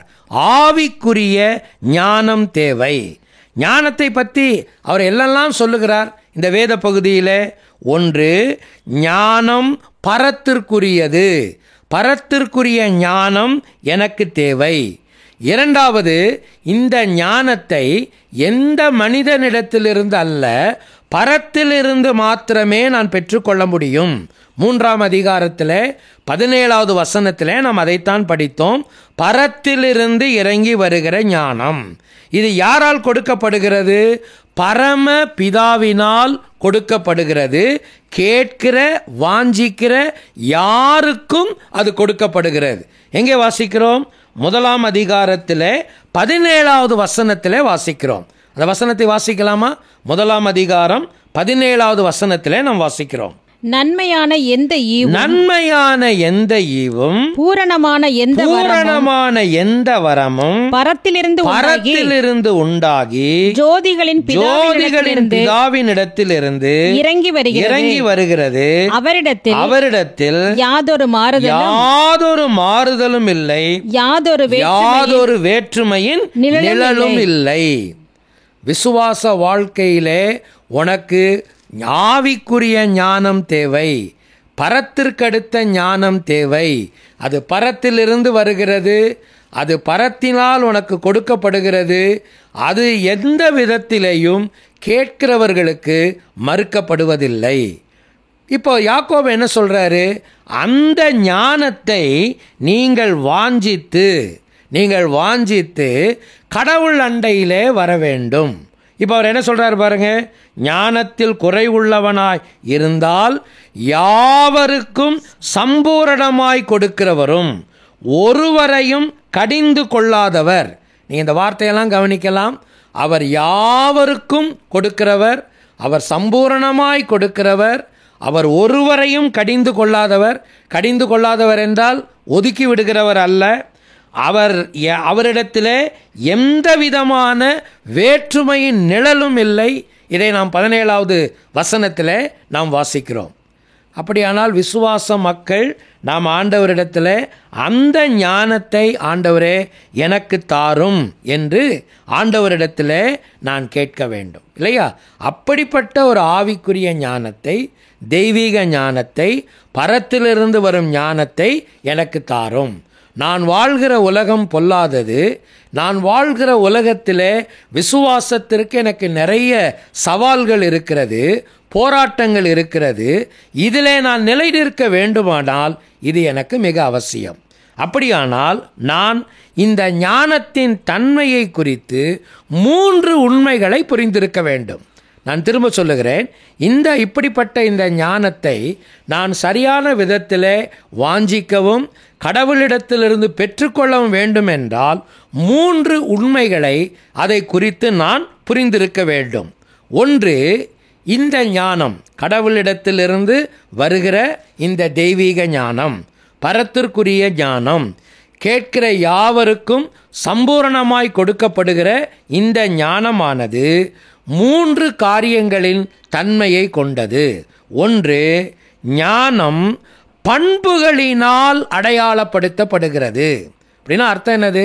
ஒருவன் தெய்வீக ஞானத்தை கடவுளிடத்திலிருந்து பெறுகிறான் என்றால், அல்லது ஜோதிகளின் பிதாவினிடத்திலிருந்து அவன் தெய்வீக ஞானத்தை பெற்றுக்கொள்வான் என்றால், அவன் தன்னுடைய நடக்கைகளினால் தன் ஞானத்தை அடையாளப்படுத்துவான்.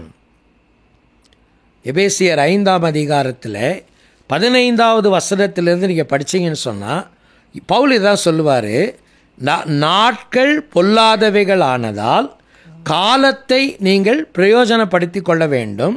நீங்கள் ஞானம் அற்றவர்களைப் போல வாழாமல் ஞானம் உள்ளவர்களைப் போல கவனமாய் நடந்து கொள்ள பார்த்து. இதை நீங்கள் வாசிக்கலாம் இல்லையா? ஞானமற்றவர்கள் எப்படி வேணுமானாலும் இருப்பாங்க. ஞானமற்றவர்கள்னா யாரு? கிறிஸ்துவின் ஞானம் இல்லாதவர்கள், தெய்வீக ஞானத்துக்கு வெளியிலே இருக்கிறவர்கள். ஆனால் ஞானம் உள்ளவர்கள் என்றால் யார்? கிறிஸ்துவை தங்கள் வாழ்க்கையிலே உடையவர்கள், தெய்வீக ஞானம் உள்ளவர்கள். அவர்கள் எப்பொழுதும் கவனமாக இருப்பார்கள். இந்த ஞானம் பண்புகளினால் தான் அடையாளப்படுத்தப்படுகிறது.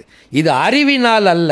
அவர் ரொம்ப ஞானம் உள்ளவருங்க அப்படின்னு ஒருத்தர் சொல்கிறோன்னா, அவருக்கு அது தெரியும், இது தெரியும், அந்த விஷயம் தெரியும், இந்த விஷயம் தெரியும், அவரை கேளுங்களேன், அவர் என்ன வேணாலும் சொல்லுவார். இங்கே அது பிரச்சனையே இல்லை. இங்கே என்ன வாசிக்கிறோம்? பண்புகள். நீங்கள் இப்போ படிச்சிங்க இல்லையா? மறுபடியும் வாங்க என்னோட யாக்கோபின் நிருபம் 3ஆம் அதிகாரத்திற்கு நீங்கள் வருவீர்களானால், இப்போ நம்ம என்ன படித்தோங்க? 13வது வசனத்தில், உங்களில் ஞானியும் விவேகியுமாய் இருக்கிறவன் எவனோ அவன் ஞானத்திற்குரிய சாந்தத்தோடு தன் கிரியைகளை நடக்கையினாலே காட்டக்கடவன். இல்லையா? நீங்கள் நல்லா கவனிக்க, நடக்கையினாலே காண்பிக்க கடவன். ஞானத்தையும் நடக்கையையும் நீங்கள் பிரிக்க முடியாது. ஆண்டவருடைய மக்களே, இந்த செய்தியை கேட்கிற நீங்கள் ஞானம் உள்ளவர்கள் என்று ஒத்துக்கொள்கிறீர்களா? கிறிஸ்துவாகிய ஞானத்தை நீங்கள் அடைந்தவர்கள், அல்லது கிறிஸ்துவின் ஞானத்தை உங்களுக்குள்ளே கொண்டிருக்கிறவர்கள் என்று நீங்கள் விசுவாசிப்பீர்களானால், உங்களுடைய ஞானம் பண்புகளினால் அடையாளப்படுத்தப்பட வேண்டும். இப்போ 2 விதமான பண்புகள் அங்கே சொல்லப்படுகிறது. முதல்ல என்ன வாசிக்கிறோம் பாருங்க. 14 என்ன படித்தோம் ஏற்கனவே? கசப்பான வைராக்கியம், விரோதம், இவைகளை பற்றி நம்ம அங்கே வாசிக்கிறோம். அடுத்து நம்ம என்ன வாசிக்கிறோம்? கீழே 16 பாருங்கள், வைராக்கியம், விரோதம், அங்கே அதை வாசிக்கிறோம். அதனுடைய பலன்களையும் அங்கே நாம் வாசிக்கிறோம். இப்படிப்பட்ட பண்புகளை உடையவர்கள் அப்படிப்பட்ட பேய்த்தனமான ஞானத்தை, நம்ம படித்த ஒரு வார்த்தை என்னென்னா, அது பேய்த்தனத்திற்கு அடுத்ததாக இருக்கிறது. நம்ம ஏற்கனவே படித்தோம் இல்லைங்களா? அதை 15வது வசனத்தில் பேய்த்தனத்திற்கு அடுத்த ஞானம். பேய்த்தனத்திற்கு அடுத்த ஞானம் பண்புகள் அப்படி தான் இருக்கும். மேலே சொன்ன விஷயங்கள் தான் அங்கே இருக்கும். அங்கே கலகங்கள் இருக்கும், அங்கே விரோதங்கள் இருக்கும், அங்கே பொய்கள் இருக்கும், அங்கே சகலவிதமான கசப்புகள் இருக்கும். ஆனால் தெய்வீக ஞானம் உடையவர்கள் எப்படி நடக்கைகளோடு இருப்பார்கள்? நம்ம எங்கே வாசிக்கிறோம்? கீழே 17, சுத்தம் உள்ளது, சமாதானமானது, சாந்தமும் இணக்கமும் உள்ளது, இரக்கத்தாலும் நற்கனிகளினாலும் நிறைந்தது, பட்சபாதம் இல்லாதது, மாயமற்றது, நீதியாகிய கனியாக அது இருக்கும். இதெல்லாம் தான் இதோடைய பண்புகள். அப்படி என்றால் ஞானம் பண்புகளினால் அடையாளப்படுத்தப்படுகிறது. உங்களை நீங்கள் ஞானி என்று எடுத்துக்கொள்வீர்களா? நீங்கள் ஆண்டவரை ஏற்றுக்கொண்ட மக்கள் தானா? ஆண்டவர் அதை தானே சொன்னார், அஞ்ஞானிகளைப் போல என்று ஆண்டவர் சொன்னார். தம்முடைய ஆண்டவர் சொன்னார் இல்லையா? ஜெபத்தை பற்றி சொல்லும்போது என்ன சொன்னார்? அஞ்ஞானிகளைப் போலனார் இல்லையா? அப்போ நாம் எப்படி இருக்கணும்? மெய்ஞானிகளாக இருக்க வேண்டும். கிறிஸ்துவின் ஞானத்தை உடையவர்களாய், தெய்வீக ஞானத்தை உடையவர்களாய். அந்த ஞானத்தை உடைய மக்கள் என்றால் அது பண்புகளினால் அடையாளப்படுத்தப்பட வேண்டும். 2 விதமான பண்புகள். ஒன்று பேய்த்தனத்திற்கு அடுத்த பண்பு, அது மாம்சத்திற்குரியது. இன்னொன்று பரத்திற்குரிய ஞானம், பரத்திற்குரிய பண்புகளினால் நிறைந்திருக்கும். ஆண்டவர்கிட்ட கேட்போம், ஆண்டவரே அப்படிப்பட்ட ஞானத்தை எனக்கு தாரும், பரத்திலிருந்து இறங்கி வருகிற ஞானத்தை எனக்கு தாரும். உங்கள் வாழ்க்கையில் இப்போ நம்ம படித்த இடங்களில் எங்கேயாவது பிரச்சனை இருக்குதா? ஆண்டவர் உங்களோட பேசுகிறாரா? இந்த விஷயம் எதெல்லாம் நேர்மறையாக இருக்கிறது, எதெல்லாம் உங்கள் வாழ்க்கையில் எதிர்மறையாக இருக்கிறது, இதை நீங்கள் உணர்வீர்கள் என்றால் ஆண்டவரிடத்தில் இப்போவே கேளுங்க, ஆண்டவரே அந்த ஞானத்தை எனக்கு தாரும், அந்த பண்புகளினால் என்னை நிரப்பும். ஞானம் பண்புகளினால் அடையாளப்படுத்தப்படுகிறது. இரண்டாவதாக, அது பண்புகளினால் மாத்திரமல்ல, நடக்கைகளினால் மெய்ப்பிக்கப்படுகிறது.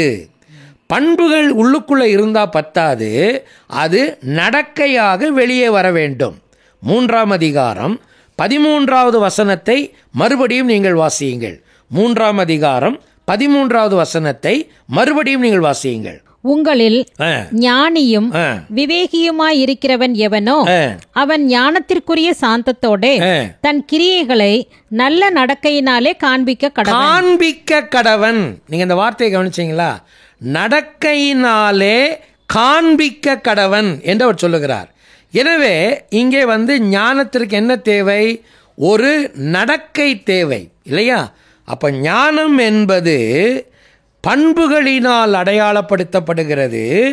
ஞானம் என்பது நடக்கைகளினால் மெய்ப்பிக்கப்படுகிறது. இதை நீங்கள் 14வது வசனத்தின் 2வது பகுதியிலும் நீங்கள் படிக்கலாம். என்ன வாசிக்கிறோம்? 14 பின்பகுதியில் என்ன வாசிக்கிறோம்? நீங்கள் பெருமை பாராட்டாதிருங்கள், சத்தியத்திற்கு விரோதமாக பொய் சொல்லாதிருங்கள்.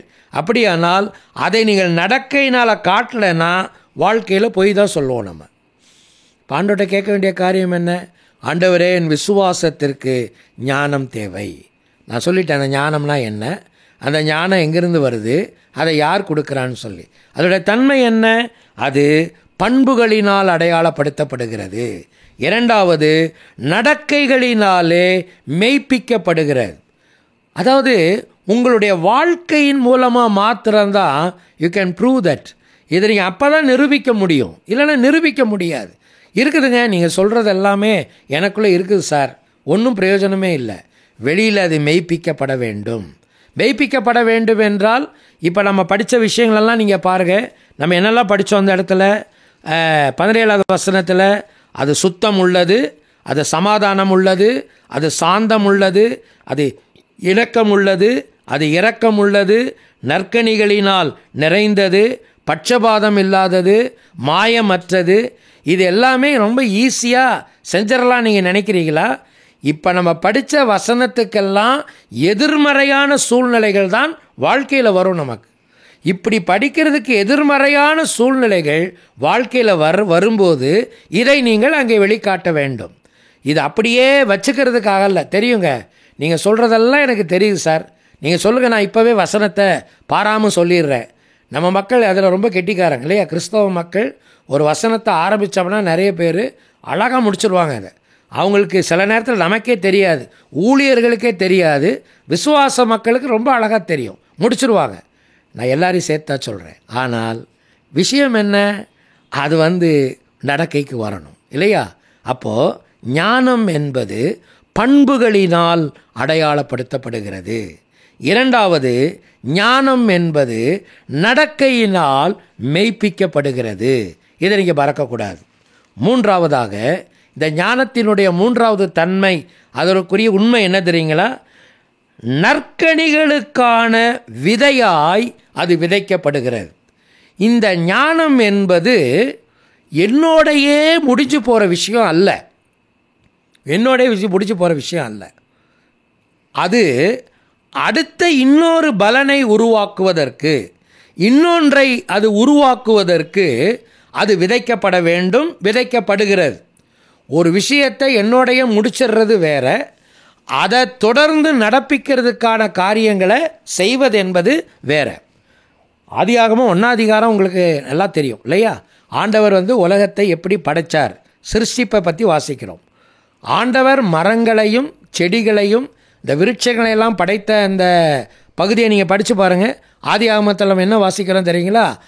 அதற்குரிய விதைகளுடன் ஆண்டவர் அவைகளை படைத்தார். ஒருவேளை மரங்கள் மாமரம் வந்துச்சுன்னு சொன்னால், மாமரத்தை மட்டும் ஆண்டவர் ஒன்ஸ் உண்டாக்கிட்டு அந்த மாமரம் முடிஞ்சவொடனே அவ்வளோதாங்க, அப்புறம் உலகத்தில் மாமரமே இல்லை, அப்படி கிடையாது. அந்த மாமரம் இன்னொரு மாமரத்தை உருவாக்குவதற்கான விதையுடன் கூடிய ஒரு பண்போடு தான் அதை உருவாக்கி இருக்கிறார். அந்த ப்ரொடக்டிவ்னஸோடு தான் ஒரு விஷயம் இருக்கணும் ஆவிக்குரிய வாழ்க்கையில். நான் சொல்கிறது உங்களுக்கு புரியுது இல்லையா? ஒரு மரம் நடுறோம் நம்ம. இப்போ உதாரணமாக பல நேரத்தில் நம்ம அதை செய்கிறோமா இல்லையா? ஒரு விஷயத்தை நம்ம வேணால் அதுக்குரிய விதை வாங்கிட்டு வந்து போட்டால் அதே விஷயம் திருப்பி வரும். இப்போ யாக்கோபு அதை தான் சொல்கிறாரு. ஞானம், இந்த தெய்வீக ஞானத்திற்குரிய ஒரு பண்பு என்ன தெரியுங்களா? நற்கனிகளுக்கான அல்லது நல் விளைவுகளுக்கான பலன்களுக்கான விதையாக இந்த ஞானம் விதைக்கப்பட வேண்டும். அப்படின்னா என் வாழ்க்கையில் அது செயல்படணும், அதை நான் விதைச்சிட்டு போகணும், அடுத்தவுடைய பலன் வரணும். கடைசி வசனத்தை பாருங்கள். யாக்கோபின் நிருபம் 3ஆம் அதிகாரம் கடைசி வசனத்தை பாருங்கள்.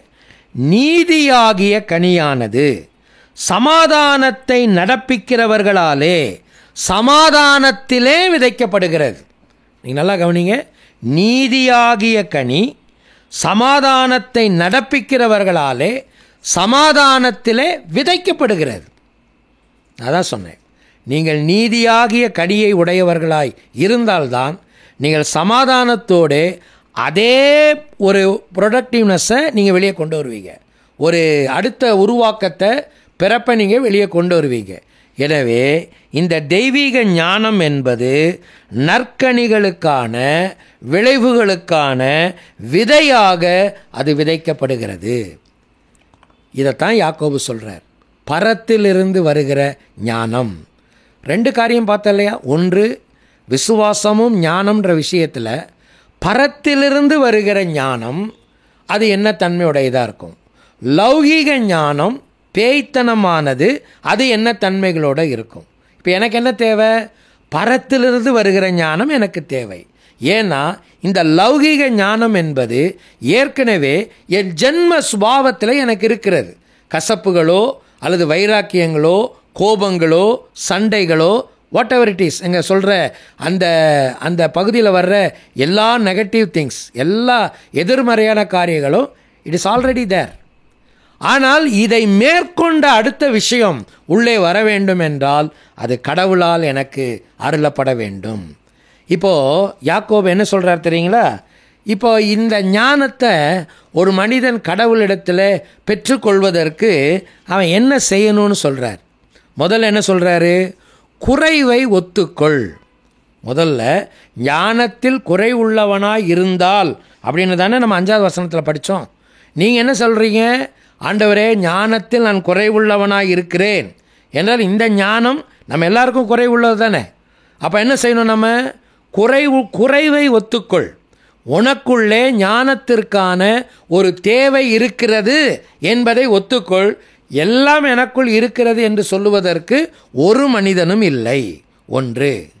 இரண்டாவது, குறைவில்லாமல் கொடுக்கிறவரை நாடு. இதைத்தான் 5ஆவது வசனத்தில் முதல் அதிகாரத்தில் 2ஆவது பகுதியில் நம்ம பார்த்தோம். ஏற்கனவே நம்ம படிச்சிட்டோம். அதை நீங்கள் படிச்சிக்க இல்லையா? 6வது வசனத்தில் 5, 6 ரெண்டுமே நீங்கள் பார்க்கலாம். என்ன வாசிக்கிறோம் நம்ம? யாவருக்கும் சம்பூரணமாய் கொடுக்கிறவரும் ஒருவரையும் கடிந்து கொள்ளாதவருமாகிய ஆண்டவர். எனவே குறைவில்லாமல் கொடுக்கிறவரை நீ நாடு. 3வது அவர் என்ன சொல்கிறாரு? சந்தேகப்படாமல் கேளு. 6வது வசனத்தில் சொல்கிறார். சந்தேகப்படுகிறவனை பற்றி அவர் நல்லா சொல்கிறாரு. அவன் இருமனம் உள்ளவனாயிருப்பான். அவன் காற்றினால் அடிபட்டு அலைகிற அலைகளுக்கு ஒப்பாய் இருப்பான். அவன் நிலையற்றவனாய் இருப்பான். சந்தேகப்படுறவனை பற்றி 3 விஷயம் சொல்கிறார் யாக்கோப். அந்த பகுதியிலே நீங்கள் பாருங்கள். முதல்ல என்ன சொல்கிறாரு? அவன் காற்றினால் அடிபட்டு அலைகிற மனுஷனை போ கடல் அலை கொப்பாயிருப்பான், அவன் இருமுள்ள மனமுள்ளவனாயிருப்பான், அவன் நிலையற்றவனாயிருப்பான். ஆனால் நீ ஆண்டவரிடத்தில் சந்தேகப்படாமல் ஆண்டவரிடத்தில் கேளு. அடுத்து அவர் என்ன சொல்றாரு? சத்தியத்திற்கு விரோதமாக பொய் சொல்லாதே. இதைத்தான் நீங்கள் 3ஆம் அதிகாரத்தில் வாசித்தீங்க. ஒருவேளை இந்த ஞானத்தில் நீ குறைவுள்ளவனாயிருந்தால் அதை ஒத்துக்கொண்டு ஆண்டவரிடத்திலே நீ கேட்காமல் நான் சரியாய் இருக்கிறேன் என்று நீ சொல்லுவாயானால் 3ஆம் அதிகாரம் 14வது வசனத்திலே நாம் படித்த பிரகாரம் நீ சத்தியத்திற்கு விரோதமாக பொய் சொல்லுகிறவனாயிருப்பாய். எனவே சத்தியத்திற்கு விரோதமாக பொய் சொல்லாமல் இரு. அடுத்து ஏன் இந்த ஞானத்தை நீ பெற வேண்டும்? தவறான விளைவுகளுக்கும் பலன்களுக்கும் நீ காரணமாகி விடக்கூடாது. அதை தான் 16 படித்தோம் 3ஆம் அதிகாரத்தில். இந்த ஞானம் உனக்கு வரலைன்னா நீ தவறான காரியத்தை விதைப்பாய், தவறான பலன்கள் வரும். தவறான விளைவுகளுக்கு நீ காரணமாக நீ இருப்பாய். நீ பேய் தன்மை உடையவனாக மாறிவிடுவாய். அதை தான் நம்ம மேலே படித்தோம். இது எல்லாமே ஞானத்தை வாஞ்சிக்கிறவன் தன் மனதில் வைத்திருக்க வேண்டிய ஒரு விஷயம். குறைவை ஒத்துக்கொள்ளவனாக இருக்கணும், குறைவில்லாதவரை அவன் நாடுகிறவனாக இருக்கணும், சந்தேகப்படாமல் கேட்கிறவனாக இருக்கணும், சத்தியத்திற்கு விரோதமாய் பொய் சொல்லுகிறவனாய் அல்ல, சத்தியத்தை ஆதரிக்கிறவனாக இருக்கணும், தவறான விளைவுகளுக்கு நான் காரணமானவனாக இருக்கக்கூடாது என்ற உணர வேண்டும். பேய்த்தன்மைக்கல்ல, பரத்திற்குரிய தன்மைக்குரியவனாய் நான் வாழ வேண்டும் என்று நினைக்க வேண்டும். அப்படிப்பட்டவன்தான் இதை ஆண்டவரிடத்தில் வாஞ்சித்து கேட்பான். விசுவாசத்திற்கு ஞானம் தேவை. ஆண்டவரிடத்தில் நாம் கெஞ்ச வேண்டும், ஆண்டவரே எனக்கு ஞானத்தை தாரும். எப்படி விசுவாசம் செயல்பட முடியும்? ஒன்று, என்னுடைய விசுவாசத்தில் சோதனைகளை குறித்த புரிதல் எனக்கு இருக்கும்போது அதிலே என் விசுவாசத்தை நான் செயல்படுத்தி அதை புரிந்து கொள்ள வேண்டும். விசுவாசமும் சோதனைகளும். இரண்டாவது, செயல்படும் விசுவாசத்திற்கு ஞானம் தேவை. அந்த ஞானம் எப்படிப்பட்ட ஞானம்? யாரால் கிடைக்கிறது? என்ன பலன்? அது இல்லாமல் போகும்போது நான் எப்படி இருப்பேன்? இவைகளை எல்லாம் நாம் இப்பொழுது கவனித்தோம். மூன்றாவது ஒரு காரியத்தை சொல்லி நான் இன்றைய அடுத்த செய்தியை நான் நிறைவு செய்கிறேன். மூன்றாவது, இந்த விசுவாசத்தை குறித்து யாக்கோபு பேசும்போது அவர் சொல்லுகிற மூன்றாவது காரியம் என்ன தெரியுமா? 1வது அதிகாரம் 9வது வசனத்திலிருந்து 11வது வசனம் வரைக்கும் உள்ள வேத பகுதியை உங்கள் கவனத்திற்கு நீங்கள் எடுத்துக்கொள்ளுங்கள். 1ஆம் அதிகாரம் 9லிருந்து 11 வரைக்கும். தாழ்ந்த சகோதரன் தான் உயர்த்தப்பட்டதை குறித்து மேன்மை பாராட்ட கடவன். ஐஸ்வர்யவான் தான் தாழ்த்தப்பட்டதை குறித்து மேன்மை பாராட்ட கடவன். ஏனெனில் அவன் புல்லின் பூவை போல் ஒளிந்து போவான். சூரியன் கடும் வெயிலுடன் உதித்து புல்லை உலர்த்தும் போது அதன் பூ உதிர்ந்து அதன் அழகான வடிவு அழிந்து போம். ஐஸ்வர்யவானும் அப்படியே தன் வழிகளில் வாடி போவான். நீங்கள் நல்லா கவனிங்க. இந்த வேத பகுதி நமக்கு என்ன சொல்லுதுன்னா, விசுவாச வாழ்க்கையில் அன்றைக்கு இருந்த யூத சமுதாயத்தில் வாழ்ந்த கிறிஸ்தவ மக்கள், நான் ஏற்கனவே சொன்னேன், அவங்க பலவிதமான மன அழுத்தங்களையும் வேதனைகளையும் போராட்டங்களையும் உலகத்துக்குள்ளே மற்ற மக்களாலேயும் சூழ்நிலைகளினாலேயும் அவர்கள் சந்தித்தார்கள் என்று. இந்த நிலைமையில் அவர்களுடைய விசுவாசத்தில் அவர்கள் நிலைத்திருக்க வேண்டும். அவர்களுடைய விசுவாசம் செயல்பட வேண்டும் என்றால் யாக்கோபு சொல்லித் தருகிற அடுத்த பாடம் என்ன தெரியுமா? உன்னுடைய விசுவாசத்திலே மேன்மை பாராட்டல் இருக்க வேண்டும். நீங்கள் இந்த வார்த்தையை 9வது வசனத்திலிருந்து நீங்கள் வாசிக்கலாம். மேன்மை பாராட்ட கடவன். மேன்மை பாராட்டுதல் என்கிற வார்த்தைக்கு முதல்ல என்ன அர்த்தம்? அந்த தமிழ் வார்த்தைக்கு என்ன அர்த்தம்? ஒரு விஷயத்தை பெருமையாக எண்ணுதல், ஒரு விஷயத்தை மேன்மையாக எண்ணுதல், ஒரு விஷயத்தை ரொம்ப சந்தோஷமாக உயர்வானதாக எண்ணுதல். இதுதான் மேன்மை பாராட்டுதல், பெருமை பாராட்டுதல்னு சொல்லலாம். எதுக்கு பெருமை பாராட்டுறது? இப்போ அழகா சொல்றாரு, விசுவாச வாழ்க்கையில் ஒரு விசுவாசிக்கு இந்த தன்மை மிக அவசியம். இப்போ அவர் என்ன சொல்றாரு பாருங்க, முதல் விஷயத்தை நமக்கு எல்லாருக்குமே கஷ்டம். அவர் என்ன சொல்கிறாரு? தாழ்ந்த சகோதரன் தான் உயர்த்தப்பட்டதை குறித்து மேன்மை பாராட்ட கடவன். பிரைஸ் அலாட். தாழ்ந்த சகோதரனாக இருந்தேன், கர்த்தர் என்னை இப்படி உயர்த்தினார் என்றால் பிரைஸ் அலாட். அடுத்த விஷயம் என்ன வாசிக்கிறோம்? ஐஸ்வர்யவான் தான் தாழ்த்தப்பட்டதை குறித்து சோகமாக இருக்க கடவன், அதை குறித்து அவன் மன முறிவோடு இருக்க கடவன். அப்படியா சொல்லுது பைபிள்? அங்கேயும் என்ன சொல்லுகிறது? அங்கேயும் அதான் சொல்லுது, மேன்மை பாராட்ட கடவன். ஐயா, தாழ்ந்த சகோதரன் உயர்த்தப்பட்டதை குறித்து மேன்மை பாராட்டுன்னு சொல்கிறீங்க, பிரைஸ் அலாட், ஏற்றுக்கலாம். ஆனால் உயர்வாக இருந்தவன் தாழ்த்தப்பட்டதை குறித்து எப்படி சார் மேன்மை பாராட்ட முடியும்? முடியணும். அதுதான் கிறிஸ்தவ வாழ்க்கை இல்லையா? அப்படின்னா என்னுடைய கிறிஸ்தவ வாழ்க்கையில் கடவுளோடு இருக்கிற உறவில் இருக்கிற சந்தோஷம்தான் பிரதானமாக இருக்கணுமே தவிர அதை சுற்றி இருக்கிற விஷயங்கள் எனக்கு பிரதானமாக இருக்கக்கூடாது. அந்த உறவை சுற்றி இருக்கிற விஷயங்கள் எதுவோ அது இருக்கலாம், இல்லாமல் போகலாம். ஆனால் உறவு நிலையானது.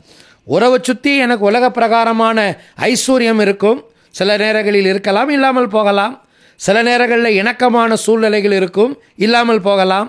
சில நேரங்களில் வெற்றி பாதை மட்டுமே இருக்கும், சில நேரங்கள் இல்லாமல் போகலாம். எல்லாம் லகுவாக இருக்கும், சில நேரங்களில் இல்லாமல் போகலாம். என்ன வந்தாலும் உறவுகளில் மகிழ்ச்சியாக இருக்கிறவன், விசுவாசத்தின் உறவுகளில் மகிழ்ச்சியாக இருக்கிறவன் எல்லா சூழ்நிலைகளிலும் அவன் மேன்மை பாராட்டுவான். அப்படியானால் அவனுடைய விசுவாசத்திற்கு இப்போ என்ன தேவை? சமநிலை பிரமாணத்துடன் என்னுடைய விசுவாசம் இணைந்திருக்க வேண்டும். இதுதான் நீங்கள் புரிஞ்சுக்க வேண்டிய முதல் விஷயம். சமநிலை பிரமாணத்தோடு உங்கள் விசுவாசத்தை நீங்கள் இணைத்து கொள்ள வேண்டும். என்னது? தாழ்வு உயர்வு. அந்த வசனத்தை படிச்சிங்க இல்லையா? எனக்கு தாழ்வாக இருந்தாலும் பிரச்சனை இல்லை, உயர்வாக இருக்கிறதுலையும் பிரச்சனை இல்லை. தாழ்வாக இருந்தாலும் நான் ஒரே மாதிரி தான் இருப்பேன், உயர்ந்திருந்தாலும் ஒரே மாதிரியாக தான் இருப்பேன். ஏனென்றால் தாழ்ந்திருந்தாலும் வாழ்ந்திருந்தாலும் கர்த்தர் என் வாழ்வின் மையத்தில் இருக்கிறார். இது இருக்கிறவனுக்கு தாழ்வு உயர்வுன்றது உலக பிரகாரமான வாழ்க்கையில் வரும்போது அது ஒரு பெரிய விஷயமே கிடையாது. இது இல்லாமல் இருக்கிறவன் எவனோ, சமநிலை பிரமாணத்தில் தள்ளாடுகிறவன் எவனோ அவன்தான் சீரழிந்து போவான். கீழேருந்து மேலே வர்றத அவன் சந்தோஷப்படுவான், ஆனால் மேலேருந்து கீழே வந்தால் வாடி போவான். இப்போ நம்ம என்ன வாசிக்கிறோம்? அங்கே உள்ள விசுவாச மக்களுக்கு சில பேர் ஐஸ்வர்யமாக இருந்தவங்க திடீர்னு அவங்க பிஸ்னஸில் கீழே வந்திருக்கலாம், அல்லது ஏதோ பிரச்சனையில் அவங்க பொருளாதாரத்தில் கீழே வந்திருக்கலாம், பல அசௌகரியமான சூழ்நிலைகளை சந்தித்திருக்கலாம், அங்கே ஏதோ நடந்திருக்கு. அதனால தான் யாக்கோபு சொல்கிறாரு, நீ மேன்மை பாராட்டு, நீ அதை பெருமையாக இரு. ஏனென்றால் உறவின் மையத்தில் உன்னதர் இருக்க வேண்டும். இரண்டாவதாக, உலக வாழ்வின் புரிதலை உள்ளடக்குதல் தான் இந்த மேன்மை பாராட்டலில் விசுவாசத்தில் இருக்க வேண்டிய இரண்டாவது அம்சம். நீ விசுவாசத்தில் மேன்மை பாராட்ட வேண்டும் என்றால் உனக்கு இந்த உலக வாழ்வை குறித்தும் அதன் தன்மையை குறித்தும் you must have a proper understanding. ஒரு சரியான புரிதல் உனக்கு வேதத்தின் அடிப்படையில் இருக்க வேண்டும். என்னது? உயரலாம் தாழலாம். உயரலாம், உயர்ந்து கொண்டே போவேன், அப்படியே இருக்கக்கூடாது. கீழையும் வருவேன், வரலாம். நானாக வர வேண்டியதில்லை, ஒருவேளை சூழ்நிலைகள் வரலாம், தேவன் அதை அனுமதிக்கலாம். சங்கீதம் 23 என்ன வாசிக்கிறோம்? கர்த்தரின் மேய்ப்பராய் இருக்கிறார், நான் தாழ்ச்சி அடையேன், புல்லுள்ள இடங்கள் அமர்ந்த தண்ணீர் அண்டை. Praise the Lord. இருக்காது. சில நேரங்கள் என்ன வரும்? நம்ம எல்லாருக்கும் தெரிஞ்ச சங்கீதம் தானே. என்ன சொல்லுது அது? நான் மரண இருளின் பள்ளத்தாக்கில் நடந்தாலும். அதுவும் பார்ட் ஆஃப் த லைஃப் தான், அதுவும் பார்ட் ஆஃப் த லைஃப் தான். அதுவும் வரலாம். உயரலாம் தாழலாம், எனக்கு அது பிரச்சனையே கிடையாது. ஆண்டவர் சொன்ன ஓமையில் நமக்கு தெரியலைங்களா? ஐஸ்வர்யவான் லாசரு ஓமை தெரியலைங்களா? லாசரு தரித்திரனாக தான் இருந்தான், ஐஸ்வர்யவானாக தான் இருந்தான். ஆனால் லாசருவின் தரித்திரம் அவனை பரலோகத்திற்கு கொண்டு போகவும் இல்லை, ஐஸ்வர்யவானுடைய ஐஸ்வர்யம் அவனை நரகத்திற்கு கொண்டு போகவும் இல்லை. ரெண்டு பேருடைய வாழ்க்கை தான் அவங்களுக்குரிய பலனை கொண்டு வந்தது. தரித்திரனாய் இருந்தாலும் விசுவாசத்தோடு இருந்தான், இவன் ஐஸ்வர்யவானாய் இருந்தும் விசுவாசத்தில் தரித்திரனாய் இருந்தான். அதுதான் பிரச்சனை. எனவே உலக வாழ்வை புரிந்து கொள்ளுங்கள். மேலே போகலாம், கீழே வரலாம். உலகத்தில் இன்னைக்கு கேள்விப்படுறோம். நான் ஏற்கனவே சொன்னேன், நம்மளை சுற்றி என்ன நடக்குதுன்றத இன்றைக்கி தொலைக்காட்சியில் நம்ம பார்த்துக்கிட்டே இருக்கிறோம். நம்ம கையில் இருக்கிற மொபைல் ஃபோனில் பார்த்துக்கிட்டே இருக்கிறோம். ஒவ்வொரு நிமிஷமும் உலகத்தில் எந்த மூலையில் என்ன நடக்குது நமக்கு எல்லாம் தெரியுது. எத்தனை பேர் வீடுகளை இழந்து போகிறாங்க, எத்தனை பேர் உடைமைகளை இழந்து போகிறாங்க, எத்தனை பேர் உறவுகளை இழந்து போகிறாங்க, எத்தனை பேர் தங்களுக்கு அருமையான சொந்தங்களை இழந்து போகிறாங்க, உயிரை இழந்து போகிறாங்க. எல்லாம் பார்த்துட்டு தானே இருக்கோம். ஆனால் என்ன வந்தாலும் நான் மேன்மை பாராட்டுவேன். அப்படியானால் உனக்கு ஒரு சமநிலை பிரமாணம் தேவை. எதுவாக இருந்தாலும் ஓகே, பவுல் சொல்கிற மாதிரி என் நிலைமையிலும் மனரம்மியமாக இருக்க கற்றுக்கொண்டேன். இரண்டாவது என்ன தேவை? உலக வாழ்வை குறித்து ஒரு புரிதல் தேவை. உயர்வும் தாழ்வும் உலக வாழ்க்கையில் சகஜமானது தான். மூன்றாவது, இறை உறவின் மேன்மையில் எப்பொழுது நீ மேன்மை பாராட்ட முடியும் என்றால், கடவுளோடு இருக்கிற அந்த உறவில் இருக்கிற அந்த விஷயந்தான் உன்னை மேன்மை பாராட்ட வைக்கும், இல்லையா? எபேசியர் 1 அதிகாரம் 3வது வசனத்தில் வாசிக்கிறோம், அவர் நம்மை சகலவிதமான ஆவிக்குரிய ஆசீர்வாதங்களினாலும் ஆசீர்வதித்திருக்கிறார். அந்த ஆசீர்வாதங்களை போதும் என்று நினைக்கிறவன், அதை பெருமை என்று நினைக்கிறவன், அதை மேன்மையாக நினைக்கிறவன் ஒருபோதும் இவைகளை குறித்து அவன் கவலைப்பட மாட்டான். இறை உறவில் இருக்கிற அந்த உறவில்தான் அந்த மேன்மை பாராட்டல் வெளிப்படும். எனக்கு என்ன இருக்கோ இல்லையோ, நான் ஜீவனுள்ள தேவனோடு கூட உறவில் இருக்கிறேன். அவர் என் அருகாமையில் இருக்கிறார், நான் அவருடன் வாழ்கிறேன். இதுதான் மேன்மை பாராட்டலை கொண்டு வரும். அன்பார்ந்த இறை மக்களே, உங்களுடைய வாழ்வை நீங்கள் ஆராய்ந்து பாருங்கள். ஆண்டவருடைய வார்த்தை உங்களோடு கூட பேசினதா? ஆண்டவருடைய சத்தத்தை நீங்கள் கேட்டீங்களா? ஆண்டவருக்கு உங்களை ஒப்பு கொடுங்க. நம்ம இந்த 2 செய்தியில் 3 காரியங்களை பார்த்துருக்குறோம். விசுவாசம் நடைமுறைக்கு வர வேண்டும் என்றால், செயல்பட வேண்டும் என்றால், விசுவாசமும் சோதனைகளும் என்கிற விஷயத்தை நான் புரிந்து கொள்ள வேண்டும். விசுவாசமும் ஞானமும் என்கிற விஷயத்தை நான் புரிந்திருக்க வேண்டும். மூன்றாவது, விசுவாசமும் மேன்மை பாராட்டலும் என்ற விஷயத்தை நான் புரிந்திருக்க வேண்டும். இதை நான் சரியாக புரிந்திருப்பேன் என்றால் என் ஆவிக்குரிய வாழ்க்கையிலே நான் தடுமாற மாட்டேன், நான் ஜெயம் கொள்ளுவேன். இந்த ஆண்டை நாம் ஒரு நீண்ட காலங்கள் நமக்கு முன்பாக இருக்கிறது. இந்த வருடம் எனக்கு என்ன நடக்கும் என்கிற ஆதங்கமெல்லாம் எனக்கு தேவையில்லை. என் காலங்கள் அவருடைய கரத்தில் இருக்கிறது. அவர் என்னோடு இருக்கிறார், நான் அவருடன் இருக்கிறேன். இந்த புரிதலிலே நம்முடைய விசுவாச வாழ்க்கையில் முன்னேறுவோம். கர்த்தர் தாமே அந்த கிருபையிலே உங்களை வழிநடத்துவாராக. நாம் பிரார்த்தனை செய்வோம். அன்பின் தகப்பனே, மறுபடியுமாய் இந்த செய்தியின் மூலமாய் நீர் எங்களோடு கூட பேசினீர். உம்முடைய தெளிந்த சத்தத்தை நாங்கள் கேட்டோம். எவைகளையெல்லாம் நாங்கள் கற்றுக்கொண்டோமோ அவைகளுக்கு நாங்கள் உண்மையாக இருக்கவும் வாழவும் எங்களுக்கு உதவி செய்யும். இயேசுவின் நிமித்தமே வேண்டிக் கொள்கிறோம் நல்ல பிதாவே, ஆமென்.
மறப்பதில்லை.